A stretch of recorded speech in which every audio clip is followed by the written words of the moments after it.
You're both commercial people. We are. Both quite competitive people. Who's more competitive? I started these conversations to discuss leadership, mentorship, growth, and so much more from voices you may not have heard from before. I hope the conversations inspire you, motivate you, and give you something to think about. This is Leadership in Colour from myself, Shez Iqbal, supported and powered by MIFA. Welcome to Leadership in Colour. Thank you so much for joining us in this special edition. It's what I'm calling the coaching edition. And I'm so pleased to have with me my guests Gary and Elaine, co-founders of Project 23, Coaches of Colour, and the Equitable Coaching Foundation. It's a lot there. And I'm not sure that I can do it justice by talking about each one individually. So maybe I can hand over to you to talk through a little bit more about those three and a bit about yourself as well. So Elaine, coming to you first. Cool. Thank you very much. When you get announced kind of who you are and what you do, it's always quite big, isn't it? It makes you realise what you do, and that the day-to-day is a lot to keep on top of, but actually we do a lot overall, like when you zoom out. Thank you, Shez. So Project 23 is effectively a DEI consultancy. We support different organisations to help them to make inclusive, equitable, diverse cultures. Basically, there is lots of space to do things so much better, as most of us know. But it's not that easy. And organizations, with compassion, they need support, they need help. It's often new to them how to do that change. So we can help them manage it from a strategy, education, skills, knowledge perspective. Coaches of Colour right now is what I'm really enjoying and loving, that kind of work. It's definitely come out from our observations of what's needed, what would be useful for people right now. And Coaches of Colour is kind of what it says on the tin. It's coaching for people of colour from coaches of colour. And really, if anyone has access to a coach, if you are listening to this and you are thinking about coaching, or you're an organisation and are thinking about implementing coaching is great for everybody, because it'd be audacious of us to think that we could navigate our lives, our careers, without just space to think about that. But Coaches of Colour and having that equitable lens for people of colour, if you add those two things together, is really what we're trying to do. We're essentially trying to help. Our mission is to get Black and brown people to thrive in the workplace. Coaching's our method. The Equitable Coaching Foundation is somewhat born out of Coaches of Colour, actually. We wanted to pay it forward somewhat. We work with a lot of corporate organisations for Coaches of Colour. And so for money that we get that comes in through Coaches of Colour, a percentage of that goes, 10% of that, it goes to the Equitable Coaching Foundation, which is there to give coaching and coaching training for underrepresented groups that wouldn't normally get it. Specifically in the UK, those with disabilities, people of colour, or from working class backgrounds. Brilliant. Did I do that justice? I think so. And Shez, thank you for asking Elaine to go first, because that means she does all the heavy lifting. Feel like that was, it's so good. That's my trick usually, to let Elaine go first. So you introduce herself and does all the heavy lifting around the introductions. I think you definitely did that justice. Yeah, thank you. Shez, it's good to be on here. I'm excited to be having this conversation. And yeah, looking forward to the ground we can cover. Thank you. I really like the way you put that. That was nice, mate. It's going to be, I feel, quite an organic, go everywhere type of conversation, which I'm all up for. Yeah, we've got no choice. It's going to have to be. So to bring the listeners in, I've known Gary and Elaine for quite some time. It's going to be tough to have a professional conversation here, but we're going to try our best to keep it a little bit professional. Well, I like the idea of reimagining and, repurposing what we think of as professional. We're pretty professional, I think. We know what we're doing. We're good at what we do, as are you. Yeah. I mean, I did tell Gary that he's going to be on camera, but he did choose to turn up in a hoodie. I turned up in a hoodie just for you. I love it. We discuss hoodies, and it's a design hoodie, if that makes a difference to you. Go on, yeah. I mean, why don't it makes a difference to you? Clearly, you've mentioned it. What designer is it? It's a what I would describe as a typical muso revisionist hoodie. Okay, that's a lot of words. It's Fiorucci, and wow. My main reference for Fiorucci is obviously he's the greatest dancer. Obvious to who? Obvious to anyone who knows good music. House I Dead, like it. Gucci, Fiorucci. That line? Don't know, but for those that are only tuning in with audio, Wasted. it's a nice hoodie. Wasted. And he's tied the knots in an interesting way. Yeah. I like love it. the way you've tied He's those got knots. flair, Gary. Yeah, I love that. I always ask the question, tell me about your name. What's the story behind your name? And I'm going to go with you, Gary, first. Thank you. First of all, I love stories behind names. I think they're rich and you can take them in so many directions. My name story, Gary, I'm not going to talk about because I think it's quite a boring name, if I'm being honest. Sorry if anyone is listening is called Gary or have loved ones called Gary. Rayneau is a much interesting name, so I think anyway. So I think first and foremost, when people see my name, Gary Rayneau, and then this bald brown face turns up, it's not what you're expecting, first and foremost. So I think that's a case of like, a layer of surprise straight away. Rayneau as a name dates back to or goes back to, it's a French name, obviously, by the spelling, Rayneau, you can probably tell that. And it goes back to my family heritage, my family history is Anglo-Indian. So my parents were both born in Calcutta. They are Gloria and Keith, are Anglo-Indian, and our whole family is a mix of French, Rayneau. My mum's maiden name was Fernandez, Portuguese. Her mum was a Reynolds, very English name. So we are just a complete mix of Western European and Indian heritage. Going back to the days of empire, basically, our whole family and lineage and culture is a product of empire. Which, I've never really unpacked that in terms of like the violence that goes along with empire and what it means to be a child of empire. What I like about it and the way I've embraced it is that I don't really consider myself particularly British or Indian, certainly not French or Portuguese. I consider myself someone who is just on this planet. And that's why I like that my name doesn't really represent too much in terms of you can't really place me if you look at me, if you see my name. And that kind of goes along with how I view myself as well. So you don't feel like anywhere in particular has your heritage or No. you have an alliance to? No, I don't. I definitely don't. And the Anglo-Indian community is so small and getting smaller. We don't have a homeland. We don't have a really, really strong representation of our culture in popular media. Growing up, that wasn't a cultural reference point. So no, I don't have that. Not that really affects me, bothers me, but I think it's something to think about. Who do you support in international sports? You know what? It's a good question, and no one to any great extent. England more than most, I would say. But I'm not a passionate international sports follower. I've never thought of it like that. Is that why you think you're like club football all the way rather than international football? Because I know that about you. I think there's layers to that. I think, being a Manchester United fan, it's not a sports podcast, admittedly, but being a Manchester United fan, there's always a tension between England and Manchester United. Dating back to, for me, certainly the 90s, where a lot of United players were booed when they played for England because they were their successful club at the time. So anyway, but I could spend an hour talking about that if you want. I don't want. Elaine, talk to me about your name. Yeah. You know what we do? We have name. I love name stories. Thank you for giving us a chance to talk about our names, because we do name stories at the beginning of a lot of our workshops and the DEI work we do, because it's what do we call you? What should we call you? But it always just gives everyone something they usually didn't know about people. So I have a various amount of different name stories. And when I was thinking about name stories for myself, I was like, I don't want to just say like the stuff I've said before, because I'm here like talking to you both. And it dawned on me that there's definitely a fundamental thing about, I love my name, my surname, Dela Cruz. I've always loved my surname. People have always commented, I'm British born Filipino. People have always commented on your name's really cool, wicked, whatever.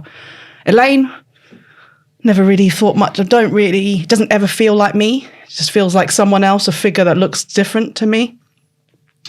And I talk about like where my name comes from and who named me my name.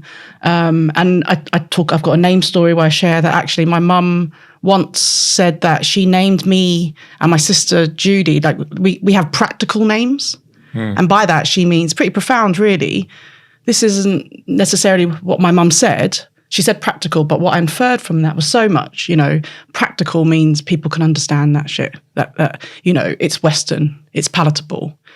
And my name story goes that really makes me look at my mum differently or through a certain lens, because my mum's name is Jesusa, Jesusa. So Philippines, Spanish colonization, Portuguese, American latter years. So there's a lot of Spanish Portuguese running through the language. And so she's called Jesusa. But here in the UK, and I think even back at home in the Philippines, she's called Susan or Sue. So she anglicized that name. Is that practical? But thinking about it a bit more, my dad's name is Federico. His nickname is Bong. There's so many people in the Philippines whose nickname is Bong. But when I've been growing up and people always say, what's your dad's name? I've always had to be like, his nickname's Bong, and that's really popular in the Philippines, and blah, blah, blah, justification for that. My brother's name is Eric with a silent J, Jeric, which is, I think, classic Filipinos for any Filipinos listening. This amalgamation of two names of Jesusa, J-E, and Federico, which is my dad's real name. Oh, right. Filipinos love doing stuff like this. I thought they just didn't really like him. I thought they just wanted to make, gave you an easy name and gave him a slightly more difficult name. I do, but a more interesting name. But very interesting. Yeah. But my brother is kind of like, he's had to go through, for those of you that might resonate, right? He has to go through his life explaining, it's Eric, it's Jeric, his first name, I think, and his birth certificate, I think, is actually Nicholas. But his first name on his birth certificate is Nicholas. Like Saint Nicholas. And but he goes by Eric. Which is his name. It's spelt with a J. Yes. He's pretty cool. He is pretty cool. And he's my older brother, and he kind of came first and was born in the Philippines. So there's something about that for me. But when you asked me, okay, great to have a name story, it just meant to me, like, what does it say about me and us that I explain I'm here, isn't it, in this country, in the UK? What does it say that I explain the justification for our names? What if people loved the name Jesusa or Bong and commented on that all the time? Would my mum and dad use those names regularly? Like, do I love the name Dela Cruz because it's been accepted by loads of others and I've been validated by others? Or do I just love it because it's a badass name? Maybe both. But that's my name story. It's a great name story, though. To be fair, they're both great name stories, and I genuinely do appreciate it. Do you go by any nicknames at home? Like, do your parents have names that you're willing to share? Most definitely. And no. Most people that know me, friends and family, absolutely. I have family names. Right. My nickname, the long story, but it got to the point where it's been changed and amalgamated, like warped over the years. There's certain people in my immediate family will call me Bulsy or Bulls. My brother and sister will come. And then friends of the family, when they want to cut through the noise, they will use this word with me or this name, and I'll answer. Yeah. But if I was to use that name, then out of context, it would feel strange, right? It's just, I think that there is a thing about, so for example, your brother. Yes. If a doctor or someone, if there's a professional reason to call him up, they might say, hey, Nicholas, or hi, Nicholas, or whatever. And that's going to feel really odd to him because he doesn't go by that name. No one, as far as I know, no one calls him that. Yeah. Everywhere he's Eric. All his identification is Eric. Oh, right. Okay. Got it. Yeah. Because my full name is Shezad. And when someone says that, what does it do to you? Sometimes I don't even know they're talking to me. There are occasions where I'm not really, I haven't really, it's not prompted me. And then there are occasions where I hear it and it will say, they'll usually read it as Shezad. And my eyes will roll. I'm like, oh no, I haven't changed my name in that system to Shez. Yeah. And I'm going to have to get on the phone and change it because I don't really want to be called by that. Has it ever been part of your professional life? It was at the beginning. Okay. Yeah, absolutely. And then I changed it because I was in a sales role and I wasn't getting messages come through because either someone couldn't spell the name, so the email had to be the full name, what have you. And it's wild how often that happens, isn't it? How many times you hear that story? Yeah. So thank you so much for sharing your name story. You've got a lot on your plate, exactly. As you said at the beginning. Talk me through the story leading up to Project 23, and I believe Project 23 was the first of the right. So walk me through the story leading up to Project 23. I think should we try and be as brief as possible, because I think the story is probably long if we went through the whole detail. But Elaine and myself have a dynamic which stretches back 20 years now, pretty much, working together in advertising for a long time, and being, in hindsight, fortunate enough to be offered voluntary redundancy at the same time, going back almost 6 years now. And before we jumped back into other roles within advertising, within publishing, we thought about what could we do together. Why, we don't need to throw away this, decade-long tried and tested partnership straight away. So what could we do? So the conversation started really open, and we started to discuss, what are we passionate about? What's really important to us? What did we do in our advertising careers that made us great? And we kind of thought about that for a while. We definitely knocked it around for a good couple of weeks before we landed on the right thing. And we knew that it was about people. We knew that we wanted to create something out of what we did around culture, really. Culture was where it started with us, and actually where it still remains for us, in terms of we felt that we were successful in our jobs because we had a great departmental culture. Okay.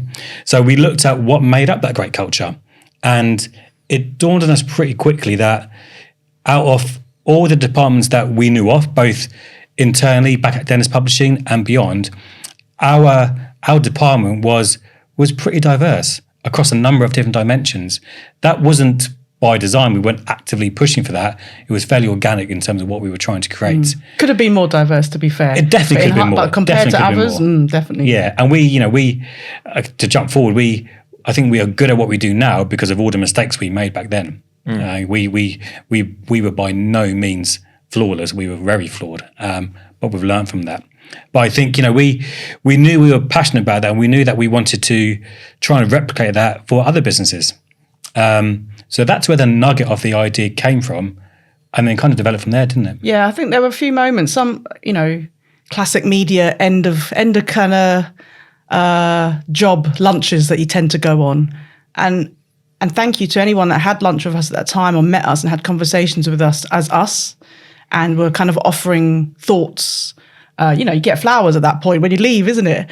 But there was a couple of people that said things like, what are you passionate about? What are you really passionate about? And funnily enough, I wasn't that passionate about ad tech anymore. I wasn't I wasn't loving GDPR conversations in every single conference or every single meeting I went to. And what I was really interested in was people, and what had both given me passion and fire was also kind of the stuff that frustrated me as well. Ceilings that shouldn't be there, or realizing that, oh, hold on, I'm not really going to make it that place because actually I'm not valued for the skills that I have, or I'm seen in a certain light. And oh shit, this is happening everywhere. We can swear on this pod. Can we swear? Yeah, sure. Thank you very much. Just checking after. So, you start to put our lived experience with the skills that we have, how we want to see organizations do better. And we were both in commercial roles, how that stuff will just make money or more success or more better performance or happier people. And that was where Project 23 came from. I mean, voluntary redundancy is an absolute privilege that I don't think I would be here. If we didn't have a financial package that, I've got 2 kids. I'm not a single mum anymore, but I was for a long time. And it's about cash, isn't it? Being able to afford to do that. And it gave us a year of breathing space, I think. Yeah, I mean, in amongst those 2 weeks that Gary mentioned, I was in Sri Lanka with my 2 kids, loving life. Thank you very much. But also, I wouldn't have done it personally for me, I don't think I would have done it if I wasn't exploring a partnership and a pair and a duo. Big up to all those people who do this on their own, because personally, I don't. I need a partner. I need to do it with someone else. Talk to me about your dynamic. Yeah. Because you've known each other for a while. Yeah, I could have probably done it by myself, if I've been honest. Yeah.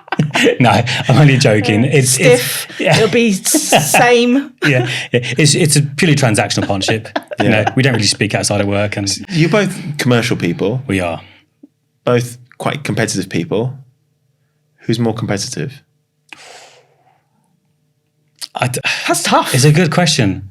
I've rarely met anyone more competitive than me. I think. I thought he was going to say, I've never met anyone more competitive than you, but I should have known. Yeah. No, it's about me. This, not you.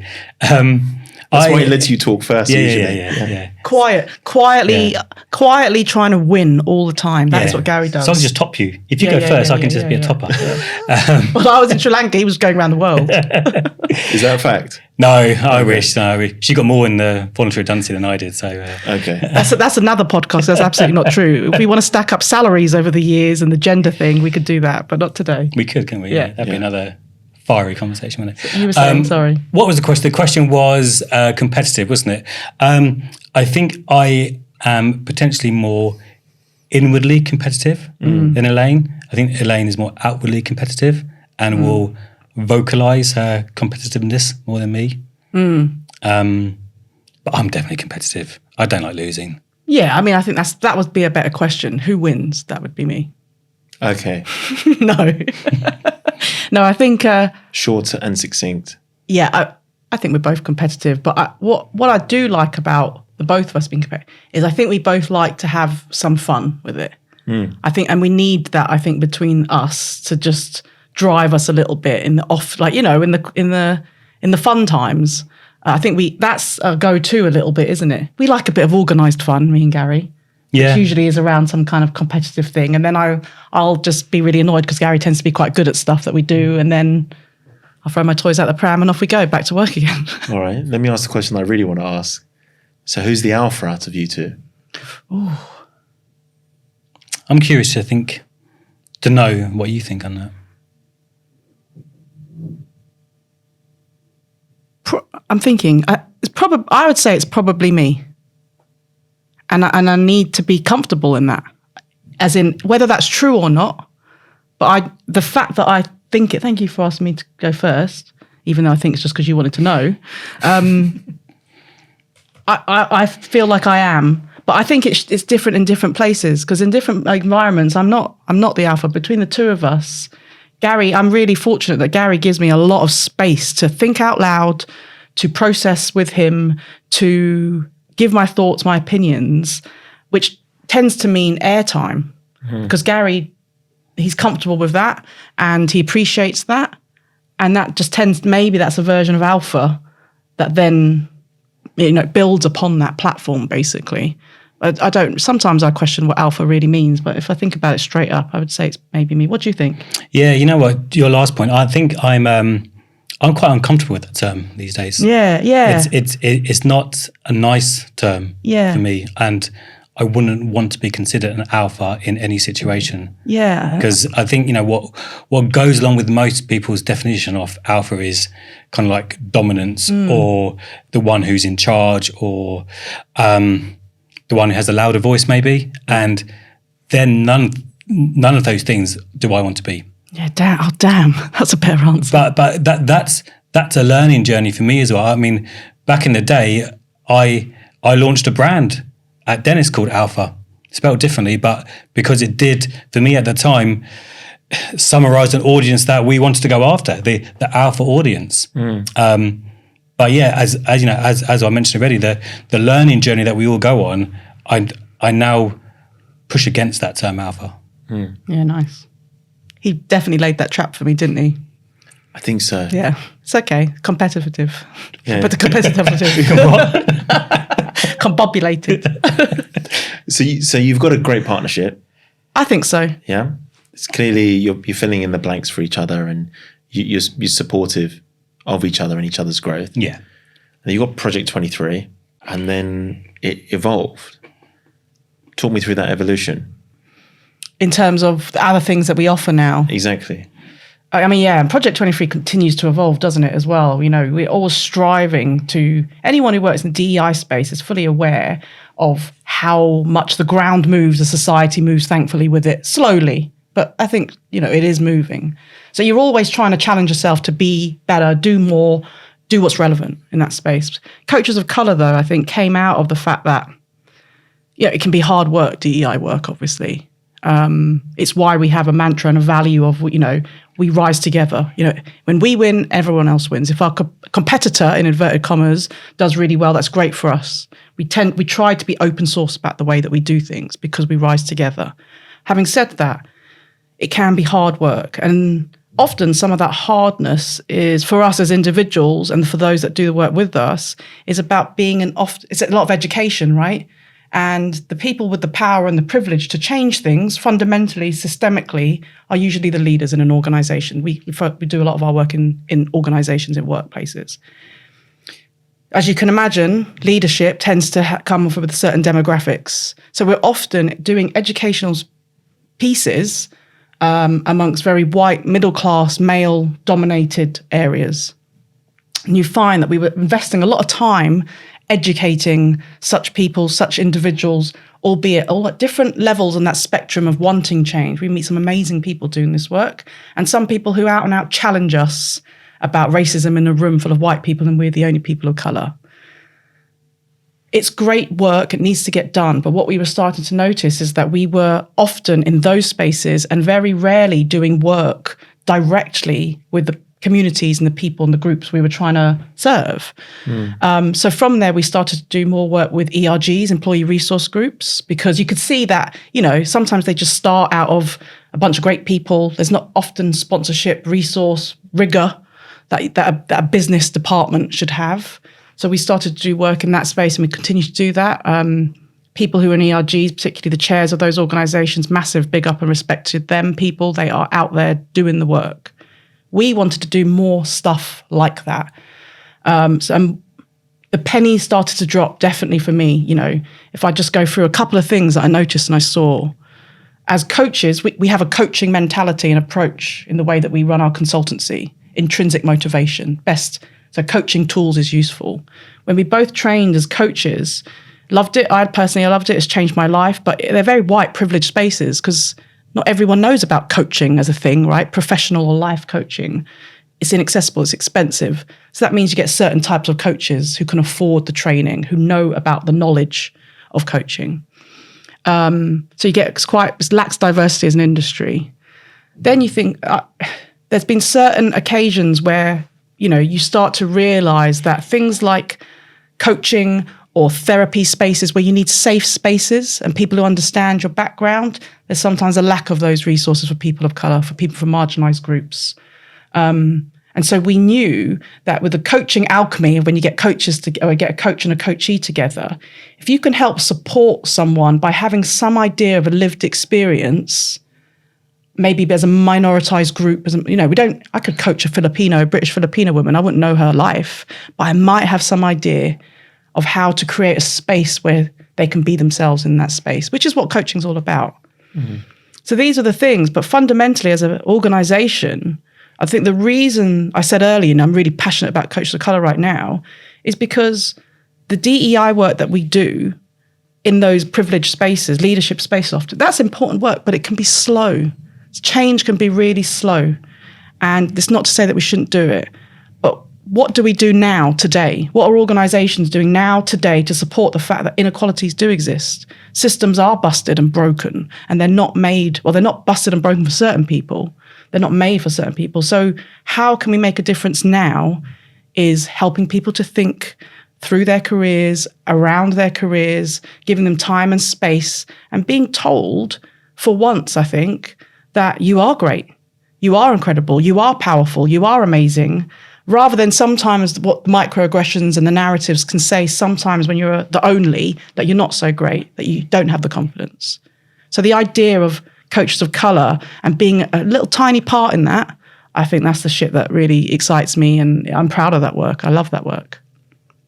Brilliant. Yeah, it sounds quite like, kind of, you know, a bit of a crazy thing to say as a business owner, but I hope that coach of color one day doesn't exist or doesn't need to exist, because it is a short-term fix for an unfair, slightly broken system.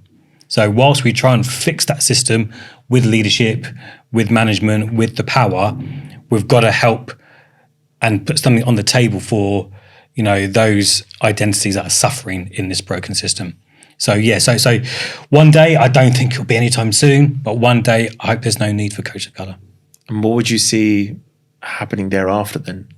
We essentially talking about better access to coaches from the top down, because when you spoke about the training, I've also done some training on becoming a coach, and I do some coaching as well. And you're so right that there wasn't diversity in the training programs, and I feel like amongst people of color, there might even be a slight stigma attached to getting coaching. Yeah, like there is for therapy, and you know, there's lots of cultures. That's not for us. We keep our private lives to ourselves. This type of thing, most definitely.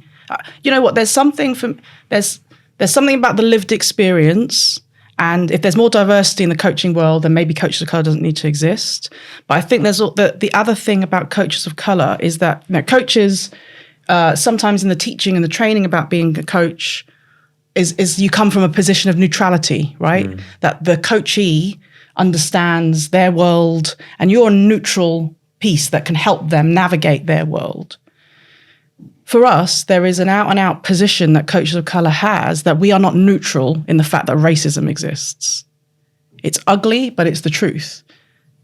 We can't be neutral in that, because if we're neutral in it, it means we don't talk about it. We might not be able to create a space where people might bring that into the conversation if that's something that might be going on. Not that this is what our coaching conversations are always about. Usually they're about my strengths, my careers, how can I build networks, and every other thing.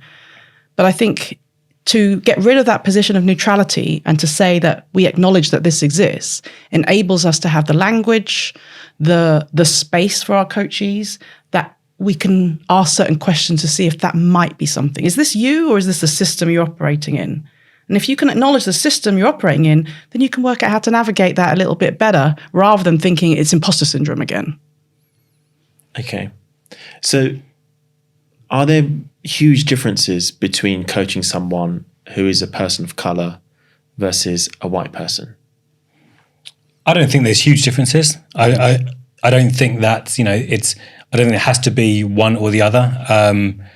What there is, there's for me anyway, and this is definitely a personal take on it, there's differences in terms of how I might approach it, how I'm feeling through the coaching, how they might be feeling. And it's easier to have a personal connection and a more honest conversation. That's how my coachees experience coaching with me, because there isn't a need to have these automatic barriers that we might put up unconsciously. We just put these barriers up. There is something in that safe space which makes the conversation different. It makes the conversation more fun. I'm going to be honest, more relaxed, more fun, and just allows you to get to those deeper truth, those deeper points of the conversation quicker, because I don't have to explain myself. I don't have to give you an insight into my world, because whilst I might not get it exactly, because we are not the same, even though we are both of colour, I might be able to empathise it that bit more.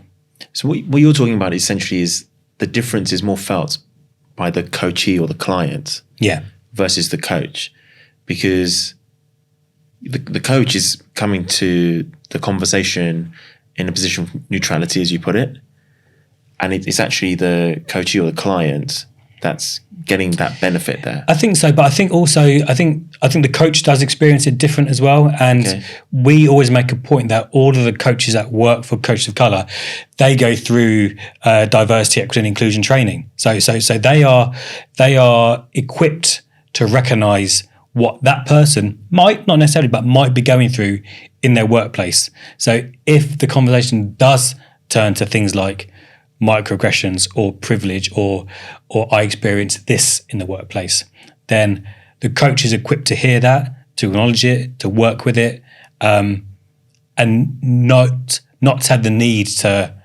kind of like find out what that means even, because I get it, I see you, I believe you. Do you know what I think is funny? Because it's classic, like how the two of us see it from different perspectives and also have a middle line of agreement in the middle. Because I think listening to the question, like my first thought was about me actually, and I feel more comfortable. I feel not totally comfortable. You're always trying to be, being a good coach or on point. But I personally, it reminds me of, we could be having a conversation and there's a group of us that are Asian, Black, Filipino, Indian, however we identify ourselves, what we're people of color. And I know that, I don't, maybe it's not the same for you both, but for me, I'm going to experience that conversation in a slightly different way. I might be having different types of jokes. I might be talking about, I don't know, the quality and taste preferences I have of chicken wings over chicken breasts. I don't know, like all sorts of different things that might not come up in other spaces. And who makes the better rice? Who makes the better? Well, Filipinos. But what I'm trying to say is, in the alchemy of the partnership, there's something that is present there that I don't necessarily have the words for, but there's just a bit of a knowingness, which comes along with cascades to other things. And I think both, I'm not a neutral person in that. I'm a person in that coaching partnership too. For me, it's more free, a little bit, not every time either, right? But it feels typically a little bit more free. It feels a little bit safer. It feels a little bit more fun. But I think there is something about my experience of coaching more privileged people versus less privileged people, in this instance, people of color, is that I typically find that people are really hungry for it. They really want it. They value it in a different way than my white coachees sometimes. That's certainly not forensic truth, but just the value and appreciation of that space. For me, I feel like it's not out there day to day, untapped like it might be for others. So there's something really special about it, I think, as an opportunity for both of us in that relationship. Can I give a really oversimplified version of it for me, which is I grew up in a little town called Leighton Buzzard in Bedfordshire. Back in the 80s, we were one of the only families of colour in the whole town. And on the rare occasion, you'd be up the high street and you'd walk past someone else of colour, brown, black, didn't really matter. There's a little nod to each other. Like, I see you, innit? That's it, just a nod and you carry on walking. But in that moment, there was something. And it made you feel good in a moment that, there's someone else like me. That's it. Just a moment, but a little feeling of connection in that moment. And I think if I can simplify it, that's that feeling for me. That's the feeling I get, that I see you in it. That nod is something that I try to explain to my wife. Because I don't know if do women do this as much? My wife doesn't, for example, just, because my wife doesn't nod to every person of colour that walks past. In male spaces, we do. Okay. As in, did you see that? Yeah, I saw that. Yeah, I saw that. Oh, okay. Yeah, it's bollocks, isn't it? Yeah, it's bollocks. Or, haha, that's funny. I feel like your level of conversation is a lot more. They're deep in it. They're just with a tiny little blink. Yeah. Whereas I'm maybe a little bit more of a, I'm from the simpler gender, where we exactly as you say, Gary, it's just, I see you. There's some safety there. And actually, up until that point, we're sort of trying to work each other out. Are we, are we comrades? Are we on the same side or not? And that nod kind of just clears everything up. Yeah, definitely. And there's warmth in there. And when you're entering a conversation with someone, especially a coaching conversation, you're going to be open on both ends. That ability to know straight away that you're both on the same side, you both come with the same intentions of growth and moving forward, I think is a fantastic thing. And if that's helped by both being of colour or having similar backgrounds, then brilliant. Yeah, and that happens elsewhere in the coaching world, obviously. It's why you get a lot of, I know a few coaches who work in because their parents, their mums, and the juggling and expectations of women in the workplace, as well as being parents, is a niche, isn't it? It's not a very small niche, but it helps often if you're a mum too, you get it a little bit. You stay in the unknown, but you get it a little bit. This is not new. Coaches of colour as a concept is not new. It's just audacious in its honesty and truth. I was going to say that the next thing could be coaching for mums. But actually, I think mums coach each other all the time. If I look at, I think that support network amongst mums is strong, right? Most of the time. Yeah. I don't know how people did it without WhatsApp groups, even though they're also the bane of my life, FYI. Yeah. But yeah. Pros and cons to WhatsApp groups. Okay, so if we talk about some of the coaching conversations that you've had, there's one that comes to mind that I'd like to get your thoughts on. And that's, how do you approach the conversation of racism with a client? So you think from what they're saying that there might be a subject, they might be subject to racism, but they've not raised it yet. Or they've not raised it at all. Maybe they're oblivious to it. How do you handle that conversation? I think, the coaching mantra that I was taught was, stay in the unknown, right? That we don't know. And so that's why it's about the power of questions and space. So it's different in lots of different situations, of course, depending on how much context you know about this person, how much they've said, how open and willing they are to talk about things that might be uncomfortable, etc. But I think it is about the questions that we ask. So if it sounds like there might be other forces at play besides your strengths, your skills as an individual, and it might be the systems and processes that you're involved in at work, I think it's broadly questions such as, what else do you think might be going on around you that you're not in control of? Why do you think, some of them are basic. Why do you think that is? What else is going on with others who might be sharing similar experiences? And as coaches, everyone wants, it's like the ethereal TED talk that everyone wants to do, the best talk ever. I think most questions, well, maybe it's a competitive streak in me, but lots of coaches want to have really powerful, impactful questions and just have the one killer question.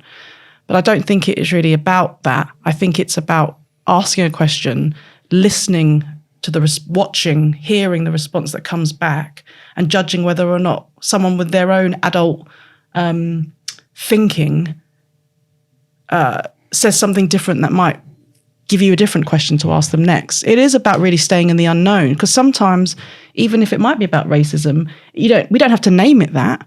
It's just, I don't really have the ability to network like other people do. So let's talk about that, rather than the fact that, typically speaking, people of color will statistically find it harder to get mentors, get sponsors. I don't need to bring racism into that conversation or systemic problems. Let's just talk about how you might navigate your way to getting more contacts. Yeah, it's a great question, actually, and not always the easiest one to navigate. And to build on what Elaine is saying, our coaches have to be true coaches and stay in the unknown. And when they suspect racism or racist actions which is hampering this person, they can't take it down a leading route and try and uncover that. They can ask the right questions. They can see where the conversation organically wants to go from a coachee perspective, but they aren't in there as DEI consultants. They're in there as coaches. I think it's really important to make that point. And it's why surrounding a coaching relationship, Coaches of Colour doesn't operate in silo. It operates with the parent company of Project 23, right? So there is a DEI consultancy backing this work, and we make sure that the coaching conversations that happen, if there is risk and danger involved in coaching conversations which needs to be brought up, then that's a different person. That's not the coach. That might be someone at Project 23 who will bring it up with stakeholders of that business.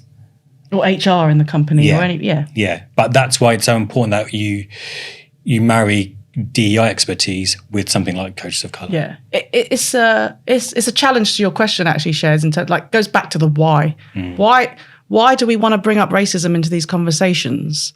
If it's going to help the individual get to where they want to get to acknowledge that it exists, maybe it's useful. If we think that it's just the unsaid, it'd be better for them to acknowledge it exists or something like that, yeah. But ultimately, why are you asking it? What actually, I just want to get hold of, move forward in my career, might be useful to know, might not be. maybe we don't have to acknowledge the actual labels of the systemic problems. It's just what you're trying to do. Yeah. So that opportunity to move forward and personal development is a huge focus of coaching, right? Yeah. So I totally hear you. By labeling something like racism, actually maybe we're not allowing the coachee to move forward. Maybe we're keeping them where they are, or shining a light on something that's not going to support them in their situation, their space. What other benefits have you seen from your work in Coaches of Colour for the coachees? For the coachees? Yeah, I think it's like, this, coaching as it should be is for me anyway, it's kind of like founded in joy, in absolute joy and development and good stuff. And I think sometimes the coaching we can do is amazing for the coachee in terms of they get to see the bigger picture of who they are, where they're at, what they're great at, and how they can navigate these systems to move forward.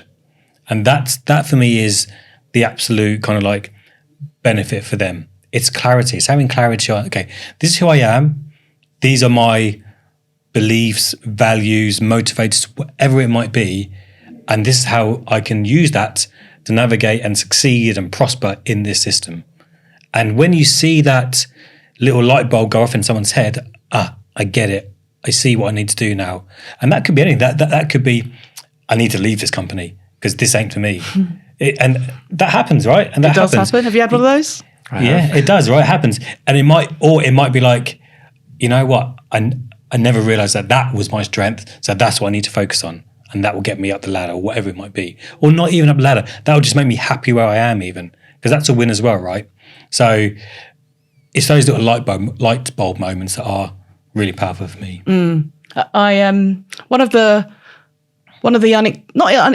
Now it's happening with the beauty of hindsight. This is so obvious, right? But what we're seeing with Coaches of Colour is the opportunity that group coaching gives. When we first thought of it, it was like one-to-one coaching, Then it was like, no, obviously we'll offer group coaching too. But where we're at right now, like societal, like career, like workplaces, when you get a group of people together, and they are able to think about their careers, their situations, the real nuances of this stuff, they can start to, even as the coach, you start to realize, I'm not alone in this. This is something, it's different, shaped different, but I recognize that. And people end up kind of, for want of a better phrase, breaking bread in these workshops or programs. And, when you start to have profound learnings about yourself in a group setting, you're bonded, isn't it? Like we're together. So for me, there is a real additional benefit that we are seeing for the coachees, that it's way beyond like a program.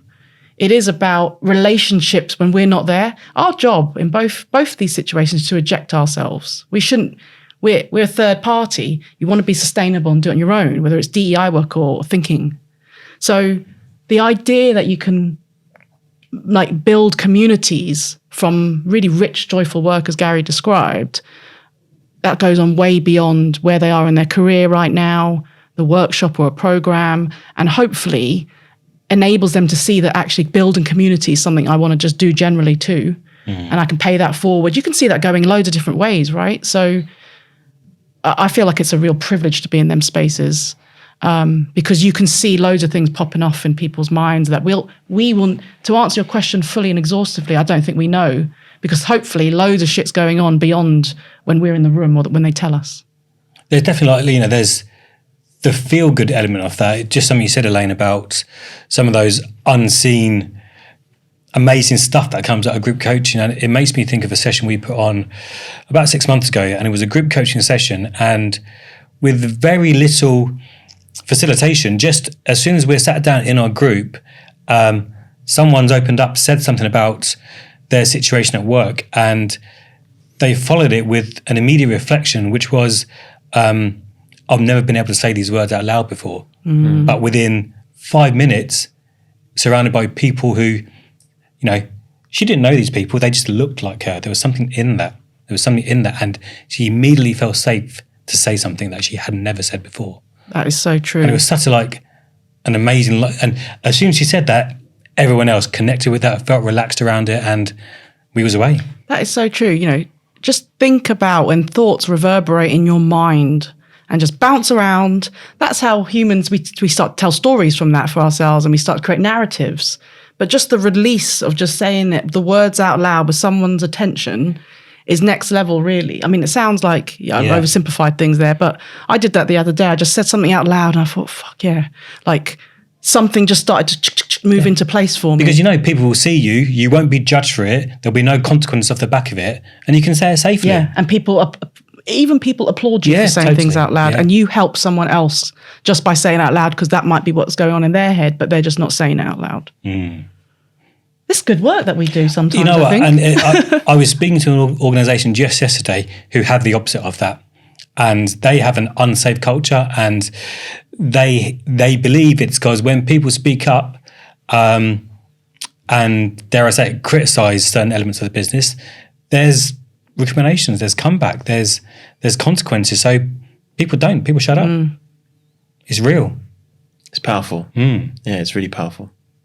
So I've really enjoyed this conversation. I've got one question for you left, which is, what has been unsaid that needs to be said? That wasn't one of the questions you asked us to prepare, Shez. About trainers or coaching? You gotta go? I've got something, yeah.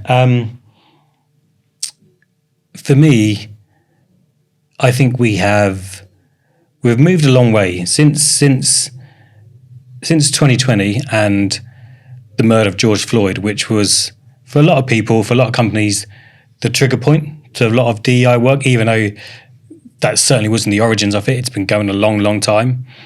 For me, I think we've gone down a route which isn't always the healthiest within the DEI sector or DEI work, which is the need to prove its value, to prove the worth, the financial bottom line worth of DE&I work. For me, it's taken away the human element of this work. It's founded, for me anyway, it's founded in this is just the right thing to do. From a moral, from a social perspective, this is just the right thing to do. Does it matter if it doesn't contribute to the bottom line with that fact we are just creating a fairer workplace? Because it shouldn't. Why does it have to mean, we make more money off the back of it? Which is often the case, which can be true, and I can prove that to you. But why should I need to? Why aren't you just doing it because it's the right thing to do? And that's something that I would like to say more to CEOs, to key stakeholders, but it's not said enough. Because I know that if I say that all the time, that they probably won't go with it. They probably won't move with it. They probably won't put the right resource or budget to it. I think the other side to that coin, though, is that it's kind of fair. Maybe this is going to sound overly provocative, but, businesses are there to reach their goals that they set in place. We're working with organisations right now. I'm working with two similar organisations, and much like others, commercial growth is what they are there to do. There's equity firms involved. This is about the 5-year sprint. And for me, I'll take it. If you can see, and if I can help you see that DEI, greater DEI, just going to go over the top of your existing goals and run on those train tracks not because it's the right thing to do, but because it's going to get you there. Yeah. Because talent is the piece, because revenue diversification is your piece and you need different thoughts, because your customer base does not all look like you, so you need to change that. Then if I can get leaders to change what they're doing day to day to make time, because no one's not busy, everyone is busy. So if this is going to have a chance, for me, I think often it has to fit within what you're trying to achieve. I think what drives it and the spirit of it to do it authentically within it is that you also start as a human, you start to come at it from a human-centric place rather than just looking for the numbers all the time. Because if you do that, then no one wants to feel like just a goal because you need better marketing campaigns. And so I'm going to let you be your authentic self because, you need better marketing. So for me, like, I think what needs to be said more, slightly different to Gary, is, we know that you think that it's the right thing to do and that's what you should be saying out loud as a leader. But let's not forget that you also need to make sure this is worth it for your business. Otherwise, you're not going to get your bonus at the end of the year. So what does that look like? And don't be afraid to talk about the business case without, and think that just because you're talking about the business case, it makes you seem cold and like you don't think it's the right thing to do. Because I think that's dangerous. And people say that it's the right thing to do. They're actually just not really doing the work to make the diversity bonuses happen within their business. They can't attach it to recruitment or to sales or whatever it might be. I've just gone right up against it. I love we've almost had a contradictory points, which is we do this a lot actually. We come at the same conversation from different angles, and that's why I feel we work to get the middle ground and to get a better solution off the back of it. That will, on a different day, I think Elaine and myself would have represented the other side of that argument. So yeah, I think in a very kind of like short example, that's how we get to where we get to, because we will challenge, we will offer counter opinions, and we'll knock it around, for want of a better phrase, until we come up with something which is hopefully better. I was thinking, what was your question again that you asked as the last question? What's unsaid that needs to be said? Yeah, and for me, like what's unsaid that needs to be said, I think, is often for me personally, is to kind of speak your truth a little bit. We are on a podcast, we're a pair, we are, our alignment should be the piece.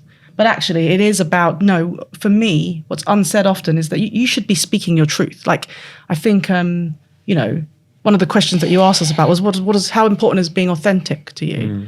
And it made me think, actually, the overuse of the word authentic is one, like, for me, it was about how, it's very important to me that I speak my truth, and that just because it might be a contrary opinion or it might make us look like we might not agree about stuff, you should always be able to speak your truth, because I don't think it's binary either. I don't think it's, you're either authentic or your truth or you're not. I think that I like to think of it like elasticity. Like, I sometimes need to be a certain shape, a certain way to get into the spaces that I want to get into. And that's okay with me. And other times, though, I've got to be aware that if I'm doing that for too long and I'm not kind of being myself and speaking my truth for too long, I'll get run down and I won't be as effective as I could be or should be. So for me, I think the unsaid is often that, particularly as women of colour, we don't really realise the power of just speaking your truth in amongst certain spaces, maybe with two men who are beautiful, lovely men, open. But I think that, we as women of colour need to kind of support each other to speak up and have a voice. Not just for the sake of it, but just because sometimes we don't have a voice. I've really appreciated your time today. It was great to have you in here in the studio, first in the studio as well.